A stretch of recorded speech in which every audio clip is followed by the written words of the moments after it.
Moje meno je Silvia Tilš, som detská výživová poradkyňa a už niekoľko rokov sa zaoberám témou nejedáctva. Väčšinou za mnou prichádzajú rodičia až väčších detí, ale práve u bábetiek, keď už pozorujeme prvé signály toho, že bábätko nám nepapá, tak ak včas zakročíme, tak môžeme predísť tomu, aby sme mali problém u ročného, 1,5-ročného dieťatka a neskôr. Takže sa na to spolu pozrime. Môžu byť viaceré príčiny toho, prečo nám bábätko nepapá. Jedna príčina, veľmi častá, je tá, že sa príliš s príkrmami ponáhľame.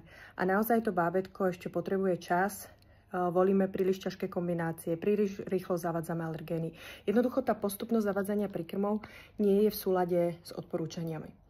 Druhá vec, ktorá je veľmi často prehliadaná, je to, že možno má bábätko spomalený psychomotorický vývoj a tam zároveň patrí aj papanie, pretože pre dieťatko je to nová činnosť, ktorú sa potrebuje naučiť. Potrebuje sa naučiť žuvať, prehltať tužšiu potravu, ako je len mlieko, a v tomto prípade je veľmi dôležité jeho psychomotorický vývoj podporiť.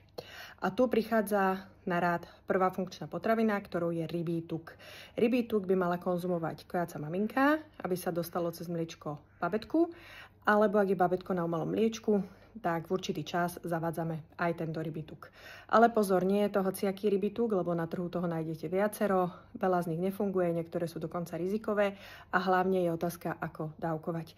Takže máme špeciálny rybí tuk, ktorý je certifikovaný a ktorý sa dávkuje na základe krvnej diagnostiky zo suchej kvapky krvi.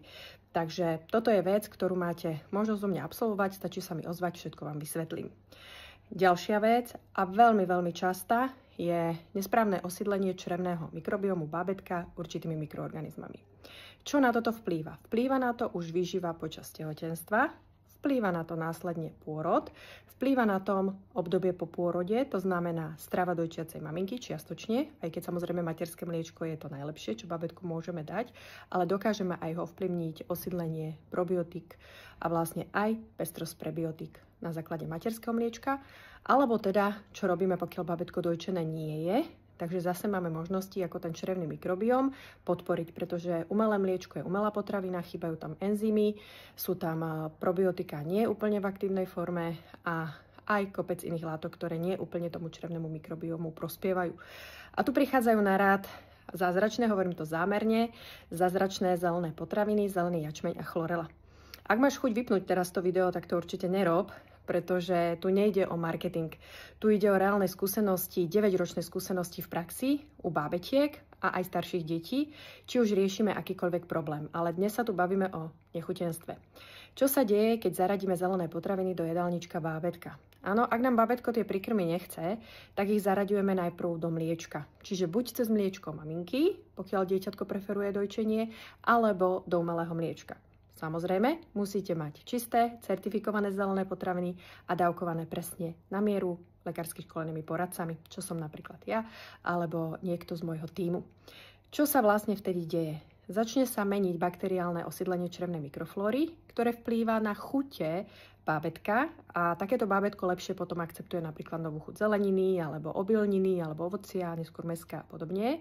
A taktiež, vďaka tomu, že pracujeme s mikrobiomom, tak pracujeme aj s nervovým systémom bábätka, lebo viete, že v tele je to všetko prepojené. Takže tie funkčné potraviny v dnešnej dobe sú dôležité v tom jedálničku detí a čím skôr sú zaradené a správne zaradené v len takej tej preventívnej dávke, tak tým máte väčšiu šancu, že sa vyhnete nejakým ťažkostiam u toho bábätka, alebo keď už teda ťažkosti riešite a môžu to byť aj rôzne alergie, problém s kákaním u bábätka, problém so spánkom, tak sa môžeme spolu na to bližšie pozrieť.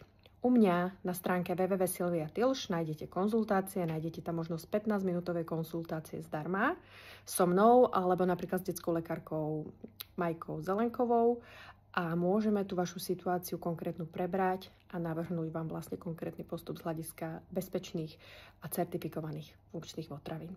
A ja verím, že potom naozaj sa vám tie bábätka rozpapajú a možno budú potrebovať aj tak ten čas. Je to veľmi individuálne, ale v každom prípade máme cesty, ako môžeme pomôcť. A hovorím na základe naozaj niekoľkoročných skúseností a tisíciek bábätiek.